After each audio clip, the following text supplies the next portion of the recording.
esta nueva serie titulada Las iglesias del Apocalipsis.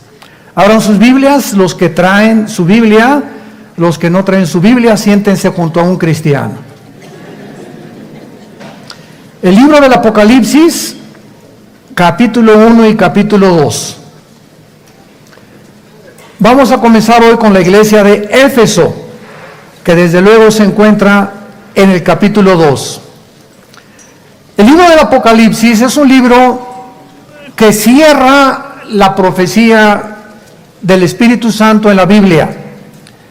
Es uno de los libros que contienen mucha más información acerca de cómo va a terminar la humanidad. Y cuando nosotros, aunque ya lo hemos estudiado versículo por versículo porque lo tenemos ya grabado, los que les interese, son 100 conferencias. Así que si a alguien le interesa estudiar todo el libro del Apocalipsis de versículo por versículo, tenemos ya las 100 conferencias a su disposición.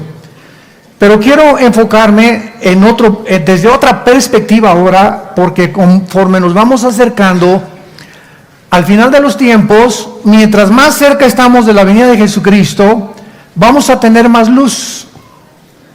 Dice la Biblia, el camino del justo es como la aurora, que va en aumento hasta que el día es perfecto.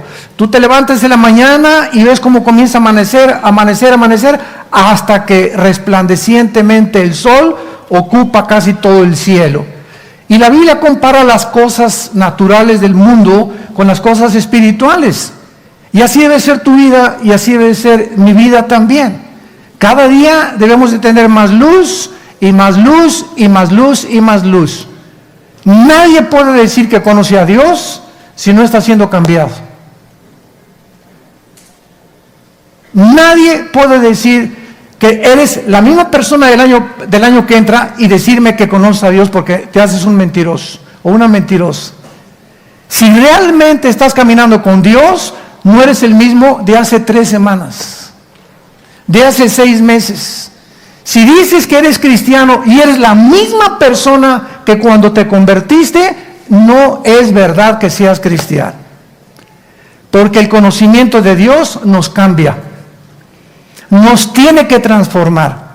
Y si no estamos siendo transformados y cambiados de gloria en gloria en gloria, y no estamos cada vez siendo mejores esposos, mejores esposas, mejores hijos, mejores ciudadanos, etcétera, etcétera, mejores cristianos, no estamos creciendo, estamos estancados completamente. Así que esta es una de las evidencias más grandes que tenemos cuando realmente decimos que vamos de gloria en gloria y viendo la aurora de Dios poco a poco. Mientras más nos acercamos a la segunda venida de Jesucristo, Dios, el Espíritu Santo, nos va a revelar más secretos de su palabra. Entonces yo puedo enseñar el Apocalipsis, lo enseñé hace como 15, 20 años, lo volví a enseñar hace como 7, 8 años, y cada año, cada 3 o 4 meses podríamos decir que enseñamos algo. Y seguimos creciendo en el conocimiento de Dios, enseñamos cosas que creíamos que veíamos hace 6 meses y las comenzamos a ver ahorita. Yo recuerdo cuando el misionero que nos dio a Cristo, a mi hermano y a mí, nos dijo, lean el Evangelio de Juan, y así comenzamos con el Evangelio de Juan. Y me acuerdo que cada mes o cada 2 meses que leía Juan, siempre yo decía, es que esto no lo había visto, y ahora lo veo. Y pasaron 4 o 5 meses y volví a leer el capítulo 1 y volví otra vez a descubrir, es que este versículo ya lo leí, pero ahorita como que le entiendo más todavía. Y así es la palabra de Dios. Es maravillosa la Biblia. Cada vez que recurrimos a ella descubrimos cosas que creíamos que habíamos visto o leído, pero no habíamos enfocado claramente el entendimiento ni la sabiduría de Dios detrás de todas las cosas que Dios nos enseña en su palabra. El libro de Apocalipsis fue escrito 90 años después del primer siglo, o durante los primeros 90 años del primer siglo, por el apóstol Juan, cuando él se encontraba exiliado en la isla de Patmos, que es una isla que se encuentra geográficamente junto a Grecia, junto al mar Egeo. Cuando vayan ustedes a visitar Grecia o Italia en algún viaje o a Israel, vayan ustedes a la isla de Éfeso y ahí está todavía la tumba donde se supone que murió Juan y donde recibió esta visión de Dios. Y este libro del Apocalipsis, en el versículo 19 del capítulo 1, vemos que el Espíritu Santo lo divide de tres maneras. El Apocalipsis está dividido de tres maneras. Y le dice Cristo a Juan: escribe las cosas que has visto, tiempo presente, que se encuentran en el capítulo 1. Escribe las cosas que son, o sea, las iglesias, capítulo 2 y capítulo 3, que es lo que vamos a comenzar a estudiar profundamente esta mañana. Y en tercer lugar, y las que han de ser después de qué cosa? De estas, o sea, después de las iglesias, que comienza el capítulo 4 hasta el capítulo 19. Entonces el capítulo 1 es lo que es, el capítulo 2 y 3 las cosas o el tiempo de la iglesia, y el capítulo 4 en adelante la iglesia ya no se encuentra. Y así comienza el capítulo 4, versículo 1. Oí una voz que me dijo: sube acá. Y vemos que es un tipo del arrebatamiento de la iglesia. Así que del capítulo 4 al capítulo 19 la iglesia ya no vuelve a aparecer en el libro del Apocalipsis, porque la iglesia no va a estar aquí en el tiempo de la gran tribulación. Gracias a Dios. Y cuando nosotros comenzamos a descubrir, como lo vamos a compartir en el desayuno, de que somos realmente la última generación, yo puedo estar seguro que tu vida no va a ser la misma. Cuando cobres conciencia que nos encontramos en la orillita de en cualquier momento el Señor viene por nosotros, tú vas a comenzar a cambiar tu manera de vivir, de pensar. Vas a tener que arreglar las cosas que tienes que arreglar lo más rápido posible para que seas digno de ser arrebatado. Y no creas que cuando oigas que millones de personas desaparecieron en el mundo, te quedes aquí y tu esposa ya no está aquí, o tu esposo, o tus papás, o tus hijos. Llegas a la iglesia y aquí ni pastores, ni casi no hay nadie de gente, y digas: fue verdad, ¿qué harías? ¿Qué harías? ¿Caerías llorando en el suelo aquí en medio de un pasillo en la iglesia a la que tú pertenezcas, jalándote los pelos y diciendo: Dios mío, pero ¿por qué no tomé en serio a Dios? ¿Por qué no realmente hice caso de las cosas que oí cada domingo o entre semana en los estudios bíblicos? ¿Por qué yo no pude realmente entender que con Dios no se juega? Y que estamos en tiempos en que Dios nos está con este libro anunciando: vengo pronto por ustedes. En el capítulo 2 ya se describen 7 iglesias. El número 7 en la Biblia es un número que se usa para la perfección, para lo que está completo. Porque en la Biblia hay lo que se llama la gematría. La numerología se puede confundir con la famosa cabala, porque hay, ¿verdad? Como dicen, el número 13 es un número de mala suerte, y en hoteles no hay el número 13, o pasar debajo de una escalera es mala suerte, o encontrarte un gato negro es mala suerte, que son supersticiones y que son cosas que no tienen nada que ver con el cristianismo y que tenemos que desechar de nuestra vida. Yo en una escalera paso por debajo, ¿y qué le digo a la escalera? ¿Y qué pasé debajo de ti? ¿Y qué? Por el amor de Dios. Un gato negro, lo asusto yo al gato negro. Entonces, pero en la Biblia hay lo que se llama la gematría, porque el idioma hebreo y el lenguaje griego, que fueron los dos lenguajes, con la excepción del libro de Daniel, del capítulo 2 al capítulo 7 de Daniel, fue escrito en arameo. Es la única excepción en toda la Biblia. Pero todo el Antiguo Testamento fue escrito en hebreo y en griego el Nuevo Testamento. Entonces, el lenguaje hebreo tiene en cada letra un símbolo numérico. Por ejemplo, cuando venimos al lenguaje de griego, sabemos que la B es el 5, la X el 10, 2X 20, una X un palito y una X 19. ¿De dónde salían esos símbolos que le llamamos romanos? Precisamente del griego koiné, que fue la cultura helénica que absorbió completamente toda la cultura que había en el Medio Oriente. Los romanos la absorbieron también y comenzaron a desarrollar el griego como uno de los lenguajes que establecieron el mundo romano hace aproximadamente 20 siglos. Entonces, cuando venimos a la Biblia, el número 1 representa la unidad.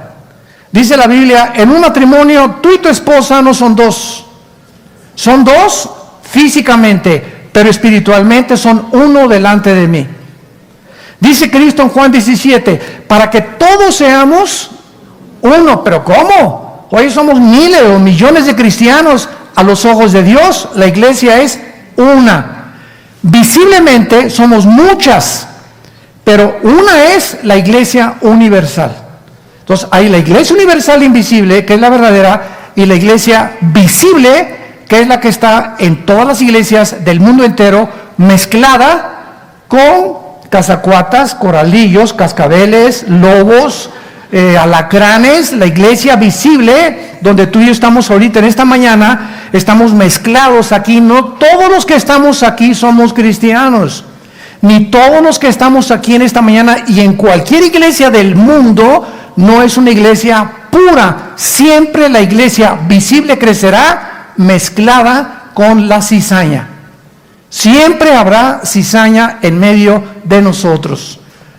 Pero la iglesia universal, la que es una delante de Dios, fue la que fue bautizada con el Espíritu Santo en el cuerpo de Cristo, al cual pertenecemos cuando nos identificamos con Él y le recibimos como Señor y como Salvador. El número 2 en la Biblia representa el testimonio. Cristo mandaba de 2 en 2 a sus discípulos a testificar. Y esto era para protegerse. Por ejemplo, hace muchos años había un gran predicador, David Wilkerson, que se acaba de matar hace un año más o menos, ahí en Texas precisamente. Y yo recuerdo que él dejó todo lo que era la atención, la televisión, etcétera, etcétera, y se fue a fundar en Nueva York una organización llamada en inglés Teen Challenge, desafío a la juventud o reto a la juventud. Él se hizo famoso porque él sacó de Nueva York, del Bronx de Nueva York, a un muchacho llamado, que comenzó era el jefe de los Mau Mau, y era uno de los muchachos más drogadictos y de los peores que había, y entonces sacó un libro que se llamó El filo de la navaja. Pero cuando comenzaron a ganar los drogadictos, comenzaron también a ganar a las prostitutas. Y entonces David Wilkerson rentó una camioneta y les prohibió a todos los cristianos que iban a testificar a las prostitutas de Nueva York que fueran solos. Entonces, ¿por qué? Porque si iba un cristiano solo a hablar con una prostituta, la carne,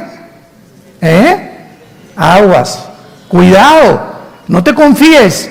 Tú tratas de testificar, por eso a los pastores yo les aconsejo, nunca un pastor le dé un testimonio o un consejo a una mujer joven. A las viejitas está bien.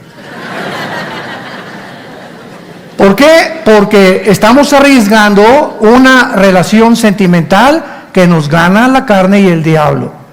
Entonces Dios dijo, vayan de 2 en 2. Entonces David Wilkerson comenzó a hacer esto, a obedecer a Dios y ver la sabiduría de Dios. Entonces bajaban a testificar de parejas, vendían 2 o 4 o 2, 3 parejas, y es mucho más difícil. Las subieron a una camioneta a las prostitutas que aceptaban ser rehabilitadas, pero ya iban con 2 o 3 matrimonios. ¿Ven? Porque fue la técnica en la que Él les dijo, nunca se bajen a testificarle a nadie ni a ninguna persona solos. Que dice Judas, antes del Apocalipsis está el libro de Judas, y dice la Biblia en el versículo 23, a otros salven arrebatándolos del fuego, de otros tengan misericordia con amor, aborreciendo aún la ropa contaminada por su carne. O sea, dice la Biblia, no te acerques a cualquier persona a hablarle de Cristo si tú no estás bien fuerte en el Señor. Principalmente a los que son drogadictos o homosexuales o lesbianas o prostitutas, ¿verdad? ¿Por qué? Porque necesitas mucha fuerza interior, y si lo haces, trae un compañero o a tu esposa o alguien contigo No confiemos en nuestra carne, como dice Filipenses capítulo 3. El número 3 en la Biblia significa la Trinidad. El Padre, el Hijo y el Espíritu Santo. Por eso Apocalipsis termina Satanás tratando de imitar la Trinidad. Acuérdense que en Isaías 14, del 12 al 14, Satanás dijo, quiero ser como Dios, alcanzar el trono de Dios. ¿Y cuál es el número de Satanás? ¿El 6? ¿6? 6, 3, la Trinidad. Y el 6, ¿a quién le pertenece? Al ser humano, porque en el sexto día fuimos creados. Entonces, cuando la Biblia dice que el número del anticristo va a ser el 666, vemos el número del hombre elevado a Dios. ¿Me están siguiendo? El hombre elevado a Dios, que fue la mentira que le dijo Satanás a Eva, serás como Dios, serán como dioses.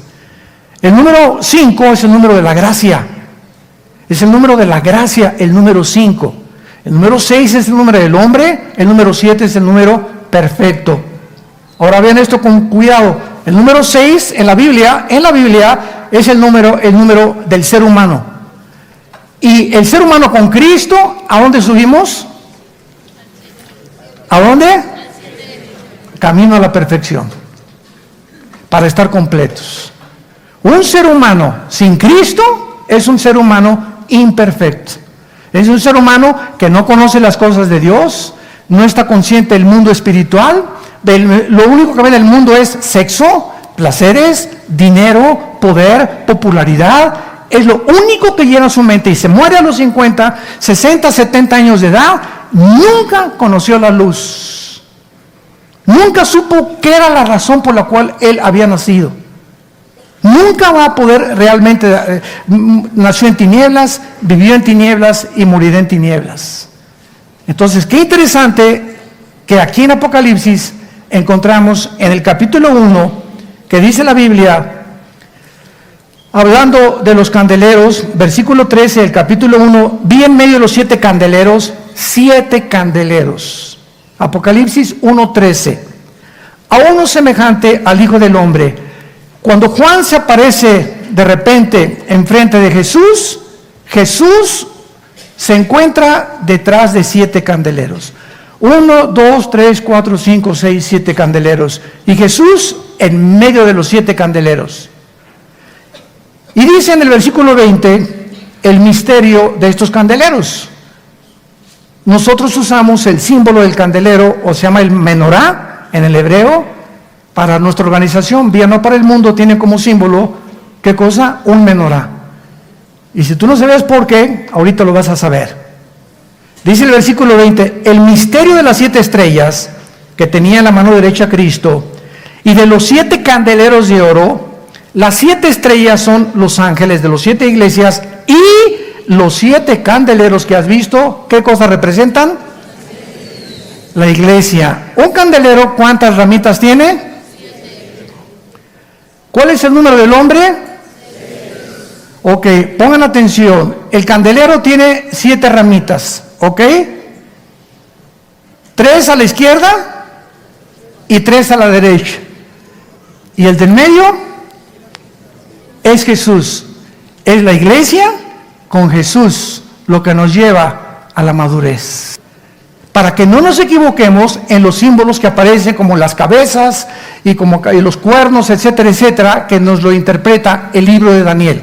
Entonces, en la Biblia es como una tela donde todos los tejidos y los hilos se encuentran unos con otros y se forman unos con otros como un telar impresionante tejido por Dios, donde tenemos que encontrar, aquí hay un hilo suelto, tenemos que encontrar a cuál pertenecía para poder unirlo y no amarrarlo con otro hilo y hacer una herejía.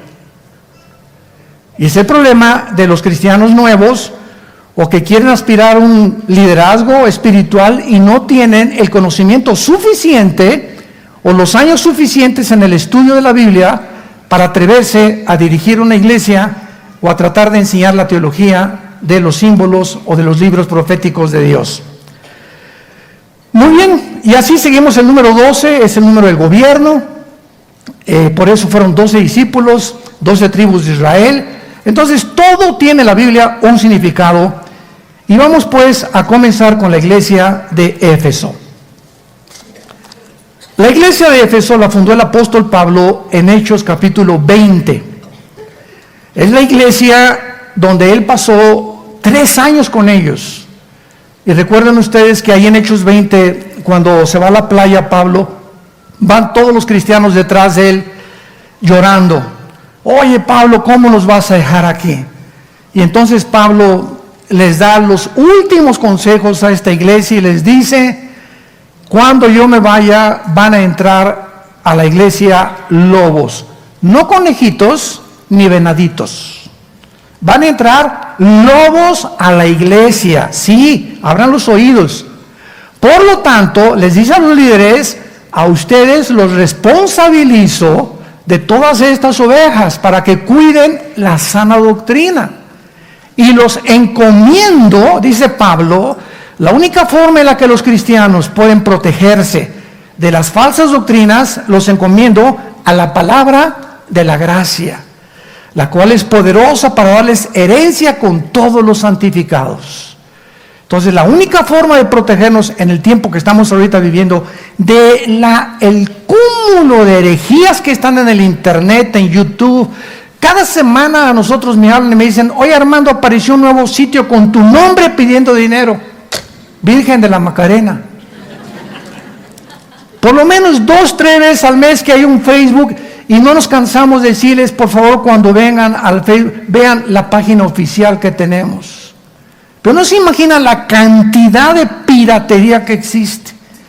Esta es una semana, encontramos un Facebook que están pidiendo en mi nombre dinero, imagínense nada más. Y ahí van los cristianos y mandan sus ofrendas y se las estás mandando, ¿verdad? Ya sabes a quién, a los hijos de Moloco. Bueno, entonces esto es importante como tener como una base para poder comenzar a entender la iglesia de Éfeso. La iglesia de Éfeso se fue Pablo y después quedó Timoteo al frente de esta iglesia de Éfeso. Así que cuando Juan escribe esta carta, tenía 90 años de edad ya el apóstol Juan. Ya había habido 3 pastores, también estuvo Apolos y Aquila, mucho tiempo en Éfeso. Ya había habido pastores, Pablo, Timoteo, habían tenido muy buenos pastores para que fuera una iglesia ardiente en el Señor. Pero vamos a descubrir en esta iglesia, que es la primera que nos describe el Espíritu Santo, verdades profundísimas que nos hablan de cómo es realmente el servicio a Dios. Porque de las 7 iglesias que se mencionan en el capítulo 2 y 3 de Apocalipsis, 5 son llamadas a que se arrepientan.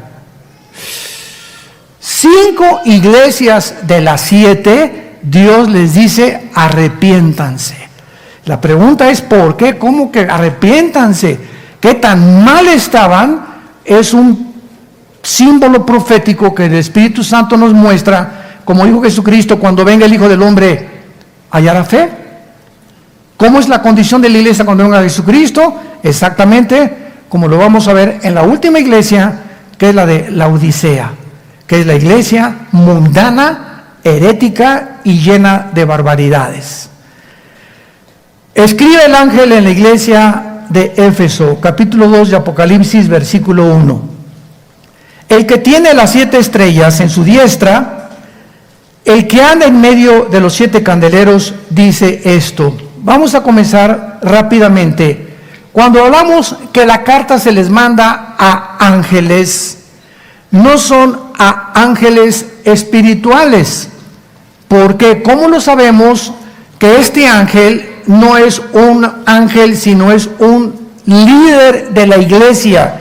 Vamos a ver algunos pasajes. Por ejemplo, rápidamente, Mateo capítulo 1, versículo 10.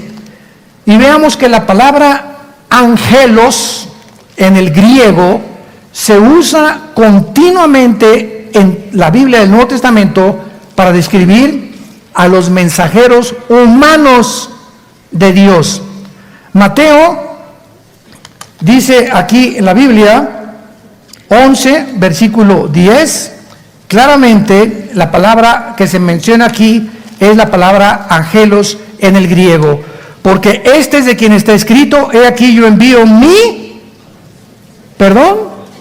aquí no se tradujo ángel, Es la palabra angelos en el griego. Mi mensajero, que está hablando de Juan el Bautista. Vean otro ejemplo en Lucas, capítulo 7, versículo 24 y 27. Cuando se fueron los angelos, y no se tradujo ángeles, se tradujo mensajeros, porque literalmente la palabra ángel significa eso, mensajero. Cuando se fueron los mensajeros de Juan, comenzó a decir Juan a la gente, etcétera, etcétera. Y el versículo 27, este es de quien está escrito, he aquí yo envío mi mensajero delante de su faz. Entonces vemos que en el Nuevo Testamento la palabra angelos se traduce muchas veces mensajero humano, y aquí en el Apocalipsis no puede ser mensajero celestial, porque Dios en 1 de Pedro capítulo 5, Dios le dice a Pedro que los líderes de la iglesia son los mensajeros, los pastores responsables que deben alimentar al rebaño de Dios, no por ganancia deshonesta, no de una forma forzada, sino voluntariamente. Y el príncipe de los pastores algún día le dará a los líderes de las iglesias y a los pastores que fueron fieles hasta la muerte la recompensa de la vida eterna. Y no solamente eso, sino que también las coronas que pueden pertenecerles a este tipo de personas.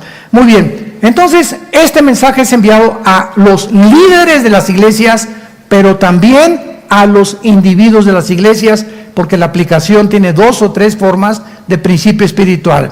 Número 2, Éfeso era una iglesia que era en un puerto llena de maldad, de paganismo, porque tenían a la diosa Artemisa, diosa de los efesios o Diana de los efesios.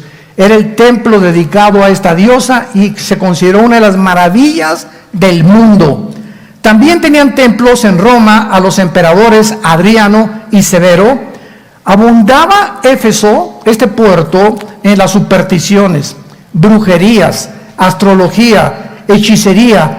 Por todos lados vendían amuletos, como los que se están vendiendo ahora a las cristianas.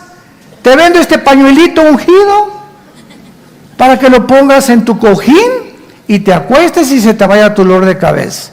Y te vendo este aceitito de Jerusalén para que te lo untes y lo untes en tu casa.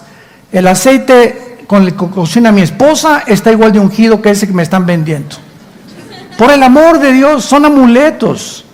El momento en que nosotros quitamos nuestros ojos en Jesús y nuestra fe, que Él es el autor y consumador de la fe, y lo ponemos en un objeto, en una persona, en una organización, en un amuleto, en ese momento estamos alejándonos de Dios. Estamos apostatando. Porque nuestra fe no está en un amuleto. Si yo tengo un amuleto, si tengo ese aceite, mi fe, mi confianza está en el Dios Todopoderoso que habita dentro de mí y con el cual tengo comunión todos los días. De otra forma, nos comenzamos a alejar completamente del Señor. Y vengan a esta iglesia que está cayendo polvito de oro del techo. Dios mío, santo Jesús, María y José y el burrito que los acompaña. Y de repente pues se descubrió que uno de los ahí pusieron los ventiladores, ¿cómo se llama esa brillantina? ¿Cómo se llama lambrina? ¿Cómo se llama? Diamantina. Hágame el favor nada más. Como yo le dije una vez a un hermano, mira que el polvito que cayó en la iglesia, con cualquier joyero llévaselo cabeza de... Que él te diga si es diamantina o si es oro, por el amor de Dios. Es que el hermano le soldó con una cosa de oro Dios y le tapó la muela de oro. ¿Y por qué no le puso una nueva? Dios no trabaja así. Dios trabaja completo en todo lo que Él hace. Entonces estamos en un tiempo, hermanos, en el que de veras, como les dije al principio, tenemos que ya levantar los ojos y tomar en serio a Dios y tomar en cuenta su palabra. Entonces, esta iglesia estaba edificada en un puerto, como lo acabamos de ver, donde a Pablo lo apedrearon. Vayan ustedes a Hechos capítulo 20, porque comenzó a perjudicar el negocio de la venta de amuletos. Y casi lo matan a pedradas, si no es que lo rescatan de Éfeso. Ahora, muy bien, observamos varias cosas en el versículo 1. Dice Jesucristo y se identifica como el que tiene las estrellas en su diestra. Los líderes de las iglesias no son colocados por institutos bíblicos ni por seminarios teológicos. Los líderes de las iglesias son llamados y son escogidos por Dios. Yo no estoy diciendo que no te prepares porque un seminario teológico no se debe preparar e instituto bíblico. Y es lo mismo que meterme a estudiar ingeniería, pero yo no tengo la vocación para ser ingeniero, ni el talento para ser arquitecto. No se me da el dibujo. No te metas de arquitecto si no se te da el dibujo. Porque un arquitecto tiene que saber dibujar y tiene que gustar el dibujo y tiene que tener el talento para dibujar. Otro hijo ama la música y tiene un oído impresionante para la música y ya toca la guitarra, ese muchacho está llamado para la música, que algún día puede entrar a un conservatorio y poder seguir esa carrera, el talento que Dios nos ha dado. Entonces, si yo tengo la capacidad para el dibujo y puedo ser arquitecto, pero él me dice, es que de doctor vas a ganar más. Y entonces mis talentos que Dios natural me dio, los dejo por el dinero o por el consejo de personas que no saben lo que tiene Dios en mi llamado. Por eso los padres nunca nos atrevamos a forzar a nuestros hijos. Tú tienes que ser doctor como yo soy doctor. Tú tienes que ser chofer como yo soy chofer. Y escoge la carrera de arquitectura o de abogado porque yo también soy abogado. Espérame tantito, no todos somos iguales. Veamos en 1 Corintios capítulo 12 esta verdad, en la cual es muy fácil equivocarse con nuestros propios hijos, forzarlos a que estudien algo a lo cual Dios no los ha llamado. Qué grave error. Dice 1 Corintios 12, versículo 8, porque a vamos a ponerle a Pancho, le es dada por el Espíritu palabra de sabiduría. A otro, a Carlos, palabra de conocimiento de ciencia según el mismo Espíritu. A otro, vamos a ponerle Bernabé, le fue dado por el mismo Espíritu. A otro, a Cipriano, dones de sanidades. Lo que el Espíritu Santo nos está tratando de decir es que todas las cosas que cada uno tiene son diferentes. Versículo 10, a otro hacer milagros, profecía, a otro discernimiento de espíritus, a otro diverso género de lenguas, a otro interpretación de lenguas. Versículo 11, pero todas estas cosas, ¿qué cosas? La repartición de los dones, la repartición de los talentos, las hace uno y el mismo Espíritu, repartiendo en particular, traducción a la mexicana, como a él le da la gana. Tú no escoges hablar en lenguas. No te atrevas a ponerle a alguien la mano, porque en el libro de los Hechos pasó que es un libro narrativo que narra la transición entre el judaísmo y el cristianismo, que tenía que haber estas señales, porque en el Nuevo Testamento se explica qué pasó en el libro de los Hechos. Voy a ponerte las manos, ¿sabes una cosa? Si Dios no me dio lenguas, aunque hable y trate de hacer lo que lo quieras, no es para mí ese don. Dios te lo dio a ti, guárdalo para ti. No trates de imponer a otros lo que Dios te dio a ti, porque todos somos diferentes delante de Dios. No tratemos de caer en esa trampa tan grande en el cristianismo. Yo hace 25, 30 años me acuerdo cuando llegaba a iglesias, pásenle aquí los que quieren hablar en lenguas. Oye, espérame tantito, si no eres el Espíritu Santo. Hágame el favor nada más. O pásenle aquí a recibir el bautismo del Espíritu Santo. Oye, si hay alguien que pasa y no ha sido bautizado con el Espíritu Santo, no es cristiano. No hay entre los cristianos, los que son cristianos, pero no tienen el bautismo del Espíritu Santo, porque si le falta el bautismo del Espíritu Santo es la iniciación y el paso principal para pertenecer al cuerpo de Jesucristo. 1 Corintios 12, 13. Y a todos se nos dio a beber del mismo Espíritu y todos fuimos bautizados por el mismo Espíritu.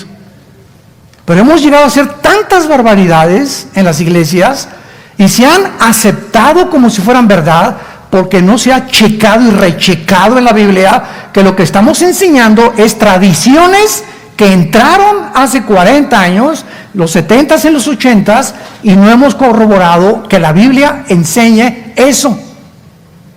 Entonces, así pasa con todas las cosas.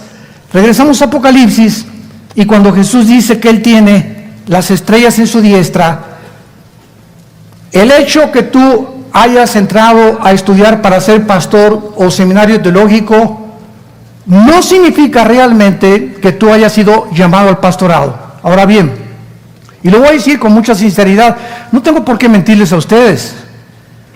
Nosotros en Villanueva hemos tenido 3 o 4 pastores que los hemos involucrado en el llamado al pastorado y no habían sido llamados. Y los que no son llamados, tarde o temprano se salen. Muchos son llamados, pero pocos escogidos. Entonces hay muchos llamados. No, yo quiero ser esto, yo quiero ser doctor, y ya que me doy cuenta que no sirvo para doctor. Quise estudiar para contaduría, pero me doy cuenta que mis talentos no son, y pues voy a tener que dejar 2 años de universidad para meterme a lo que realmente me gusta a mí, y perdiste 2 años. Así es en el mundo espiritual. Se dan cuenta, a los 2 o 3 años, no es que no tengo llamado de pastor, no, pero entré por lo que tú hayas sido. Nosotros somos hombres y nos equivocamos, y muchas veces llamamos a alguien que no ha sido real. Ahora, desde luego que cada vez subimos más y más y más las vallas de protección, ¿verdad? Mientras más pasa el tiempo, más requisitos exigimos para eso, pero de algo estamos seguros, que una persona que no ha sido llamada y nosotros nos equivocamos, Dios tarde o temprano lo saca del ministerio, por lo que sea. Pero no puede durar. Los que son llamados por Dios permanecen con el Señor en el ministerio. Y esto es algo que tenemos que aprender. Jesús tiene a los líderes en la mano. ¿Qué significa esto? Que Jesús ve y conoce a los que han sido llamados y los va a sostener porque estamos en su mano. Y si Él te puso donde tú estás, no hay ningún poder del infierno ni de demonios que te pueda quitar. Nunca tengas celos de nadie. Nunca te sientas con envidia de nadie. Porque cuando Dios te llama a ser un músico, a ser un predicador, a hacer esto y el otro, siempre Él te va a sostener porque Él te llamó. Y llega el momento en que todos nosotros tenemos que recordar a Juan el Bautista. Juan el Bautista comenzó a ser la estrella, los reflectores en él, y miles se juntaban a su alrededor, y de repente sale Jesús. Y Juan el Bautista se da cuenta que él simplemente había sido llamado para preparar el camino de Jesús. Y Juan el Bautista dijo estas palabras: es necesario que él crezca y yo mengue. Llega el momento en que tú eres Miss Tlanepantla. Tienes 25 años y vas a ser los 35, 40 y tu belleza, y va a llegar otra más bonita que tú. O ya te está pisando alguien detrás, un artista, un cantante. Siempre habrá alguien mejor que nosotros. Y nuestro llamado no dura siempre para ser las estrellas. Y así pasa con predicadores, con artistas, con cantantes. Siempre hay alguien detrás que viene mucho mejor que nosotros. Y nosotros los pastores, les he dicho a muchos congresos que hemos sido invitados a los pastores, hay pastores que tienen 15 años ellos y no le prestan el púlpito a nadie. No entrenan a nadie por el celo o la envidia que les van a quitar y van a ser más famosos que ellos. Y nosotros tenemos ya 40 años de ministerio. Por eso son las cosas. Me ven ustedes pocas veces aquí en el norte. Si yo sigo cada domingo aquí en el norte, hacen un ídolo de mi persona. Se los digo con todo mi corazón. Y ya no dejo venir y ya no viene la gente. Y ahora tenemos infinidad de pastores y lo estamos empujando a los jóvenes. ¿Para qué? Yo ya no soy necesario. Yo vengo de vez en cuando. Soy pastor de mis pastores ahora, pero hay muchos mejores predicadores ahorita que nosotros mismos. Y tenemos que dejarles el lugar a ellos, porque vienen con más fuerza, con más energía, con más poder, con más visión muchas veces que nosotros mismos, que ya tenemos mucho tiempo en el ministerio. Aunque la sabiduría se las podemos impartir a ellos desde luego. Pero nunca nos sentemos como yo soy aquel.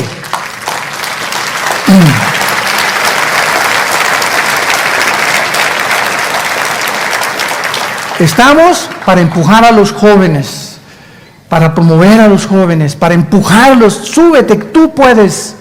Y cada vez nosotros irnos menos y menos y menos y menos, si queremos seguir a Jesús. Y en segundo lugar, ¿verdad? Esto que hablamos, Jesús, cuando dice yo tengo las 7 estrellas, Él nos está diciendo que Él no tiene preferencia por ninguna denominación, porque no hay barreras en el cuerpo de Cristo. En el cristianismo hay nazarenos, presbiterianos, bautistas, pentecostales, carismáticos. Cuando nos preguntan, ¿y ustedes qué denominación son en Vida Nueva? No tenemos ninguna denominación, somos una organización cristiana evangélica, porque la palabra evangélica se adoptó desde 1940-45 en Suiza, cuando se hizo la votación para determinar quiénes eran los cristianos evangélicos, a diferencia de los mormones, a diferencia de los testigos de Jehová, a diferencia de los adventistas, que ya no forman parte del cristianismo, sino de grupos sectarios. ¿Por qué se llaman sectarios? Porque estos grupos que acabo de mencionar no creen que Jesús es Dios, creen que la salvación es por las obras, los cuales los hace inmediatamente apartados del evangelio puro de la gracia de Jesucristo. En el libro de Gálatas 1, capítulo 1, versículos 6 al 8, cualquiera que predique otro evangelio que no sea este, no es el evangelio que Cristo nos enseñó. Entonces no importa si es presbiteriano, es mi hermano, nazareno es mi hermano, amistad cristiana eres mi hermano, bautista eres mi hermano. Pues los bautistas le ponen más énfasis a alguna cosa, al evangelismo. Los presbiterianos tienen la iglesia, la teología de la reforma. ¿Qué significa esto? Que ellos creen que Israel ya no forma parte del plan de Dios. Los dispensacionalismo al cual nosotros pertenecemos, es la teología que enseña que Israel, Dios no ha acabado con ellos, que viene otra vez en la tribulación a terminar el plan con ellos, y la semana 70 de Daniel. Los pentecostales le ponen énfasis increíble a las lenguas, ¿verdad? Y se tiran al suelo y lloran, etcétera, etcétera. Cada quien en la forma en la que se expresan en la alabanza, otros gritan, otros se jalan los pelos, otros comienzan a temblar así como alambres eléctricos. Hay muchas formas de expresarnos de unas cosas, pero lo que no hay que olvidar es que todos ellos son nuestros hermanos. Nunca hablar ni creernos nosotros superiores a nadie, porque no lo somos. Estamos en Cristo. Entonces, mi hermano pentecostal los amo y me invitan a predicar y no me meto mucho en lo que ellos no quieren que yo predique. Voy con el bautista, ¿verdad? Con el presbiteriano, y somos hermanos, ante todo el amor. Tú puedes ser un gran teólogo y ser un fariseo, porque cuando hay un conocimiento sin amor, envanece. El amor edifica. Y Dios anhela que seamos uno. No importa el nombre que tengamos, mientras creamos que la salvación es por la gracia y no por las obras, por la sangre de Cristo que Él resucitó, que viene pronto, eres mi hermano. El título que tú te pongas en la botella no me importa. Dios ve el contenido de la botella, no la etiqueta. Así que cuando venga Cristo no va a decir, los tatuados a un lado, los que no se tatuaron, vénganse conmigo. Si dice bautista, no te los vais a llevar, ¿eh? Presbiteriano no, eso es peor. No, cuando venga Cristo no va a haber ningún título, va a venir por lo que tenemos dentro, el Espíritu Santo. Y si tienes al Espíritu Santo, llámate como te llames, eres mi hermano en Cristo, te necesito, tú me necesitas a mí, y necesitamos caminar juntos de la mano, siempre prevaleciendo el amor, el compañerismo y la fidelidad de unos con otros, para que seamos llamados hijos e hijas del Dios Altísimo. Amén. A continuación vemos también lo más importante de este mensaje. Versículo 2, yo conozco tus obras. O sea, Jesús conoce desde hoy en la mañana cuántos cafés te tomaste, qué música escuchaste, qué hiciste después de lavarte los dientes. Nos conoce, lee el Salmo 139, pero como haz de cuenta que estamos monitoreados las 24 horas, Dios sabe todo lo que pensamos, dijimos e hacemos todos los días de nuestra vida.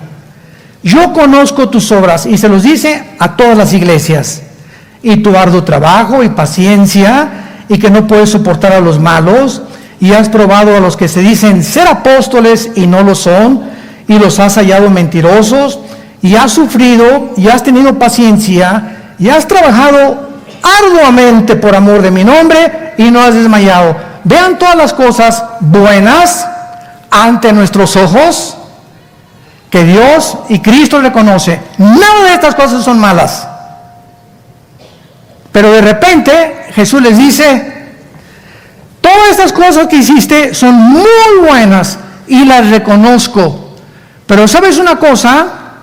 Las echaste a perder porque perdiste tu comunión conmigo.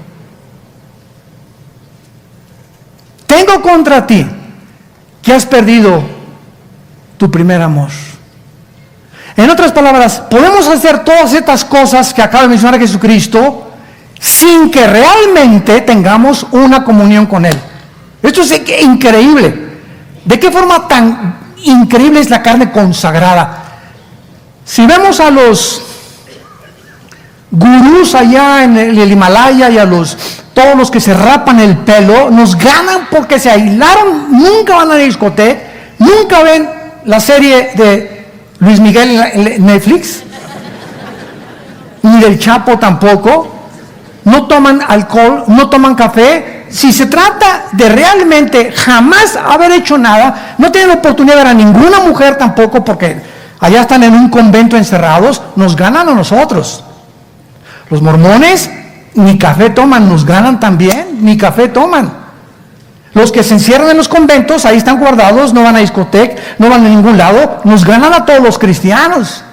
Porque si se trata de ver, cuando venga Jesús, qué obras hicimos, ellos están completamente arriba de nosotros. Sin embargo, ¿cuál es la diferencia? La diferencia está en que tú puedes hacer todas estas cosas, encerrarte en un convento, irte a los Himalayas, hacer buenas obras ya siendo cristiano en la energía de la carne y no en la energía del Espíritu. Todo esto lo hiciste como fruto tuyo porque tú lo puedes hacer. Vuelvo a repetir, es increíble la religiosidad que ya traemos nosotros en la naturaleza humana. Sin que el Espíritu Santo tenga nada que ver, puedo repartir folletos, puedo repartir volantes, puedo barrer la iglesia, puedo decir que soy celoso de Cristo y puedo tener celo de la doctrina, etcétera, etcétera, en el poder de mi carne. Increíble. Y con la visión de rayos X que tiene Jesucristo, les dice, todas estas cosas ustedes las hicieron porque han comido del árbol de la ciencia del bien y del mal. ¿Se acuerdan de Génesis capítulo 2? Eva y Adán, vamos entendiendo cada vez la Biblia, no coman de ese árbol.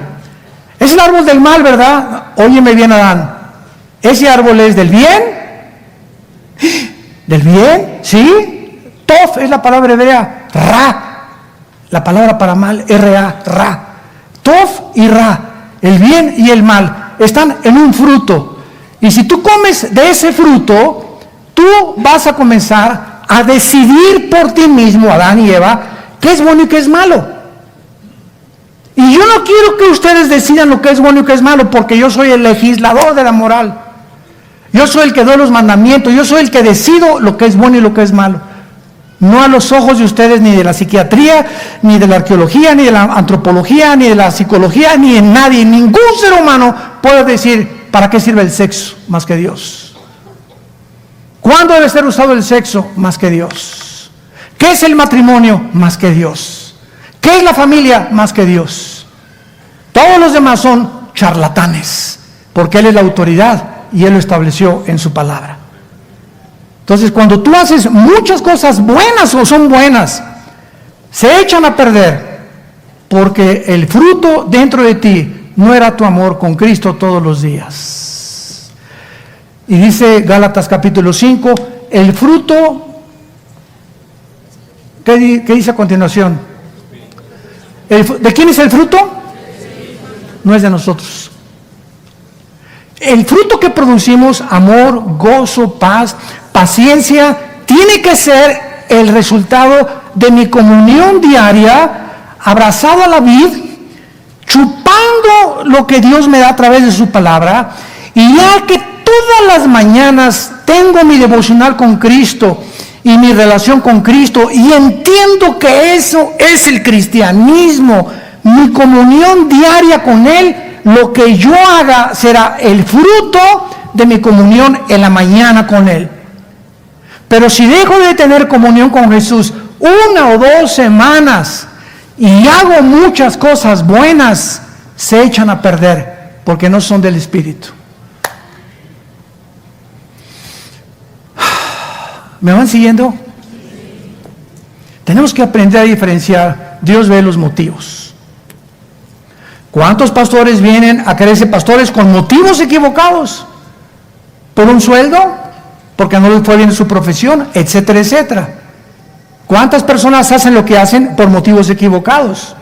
¿Cuántos políticos gobernantes hacen lo que hacen por motivos equivocados y no para servir al pueblo? En todas las áreas de la vida, Dios ve los motivos. ¿Por qué haces lo que estás haciendo?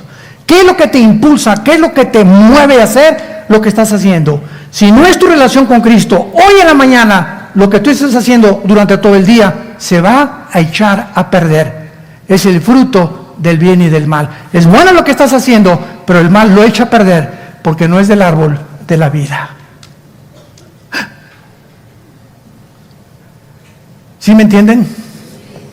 Le pido a Dios que me entienda. Es importantísima esta lección de la iglesia de Éfeso. Y Jesús los acusa, ¿verdad? Todas tus buenas obras, ¿verdad? Tienes que entenderlo. Y finalmente les dice Jesucristo en el versículo 3, has sufrido, has tenido arduamente por amor a mi nombre. Yo amo a Jesucristo. Yo conozco a cristianos que van a otro ejemplo, a un congreso de alabanza. Y el congreso de alabanza está hasta arriba, y caen los jóvenes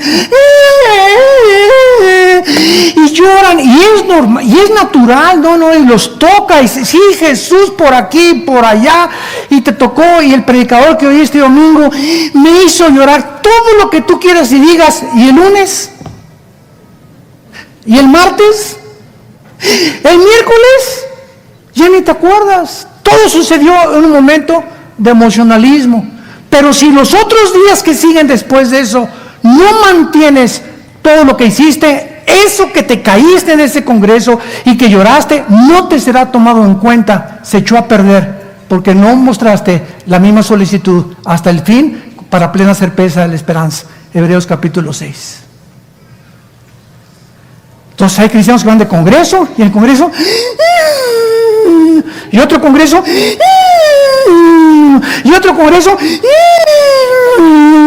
y 4 o 5 congresos al año, y los toca el Señor, y se caen al suelo, y se revuelcan, y giran en el suelo, etcétera, etcétera. Emocionalismo, lo que tú quieras, y puedo decir que es natural, que es normal, sí sintieron, pero venga el otro día, y el martes y el miércoles, y no entienden que no dura.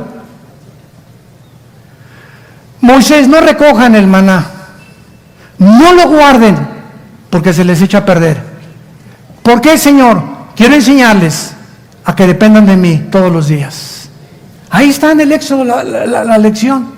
Caía el maná, y los que lo guardaban, no por lo que el Congreso, lo que habló el predicador, lo voy a guardar a mí. No es cierto. Cuando pasan los días se te echa a perder, se te echa a perder, se echa a perder. ¿Por qué? Porque Dios quiere que todos los días, el martes y el miércoles y el jueves y el viernes y todas las semanas después del Congreso, mantengas ese ardor pegado a la Biblia y a la comunión con Jesucristo. Si no, eso que te dio Dios, ese maná que te dio Dios, se te echa a perder a los 3 o 4 días. Y tú no puedes llegar el día de Cristo. Señor, ¿te acuerdas en el Congreso? ¿Viste cómo me caí, Señor? Y te grité, ¿verdad, Señor? Sí, claro, y lo reconozco. Y en ese momento sentí a Jesús. Sí, pero yo no te voy a juzgar por lo que hiciste hace 4 o 6 meses, Pancho, sino por lo que hoy en el presente eres. Desde ese tiempo, ¿qué has hecho con tu vida? Con la vida de Jesucristo y con mi palabra en tu corazón. Padre, te damos gracias en esta mañana por tu palabra.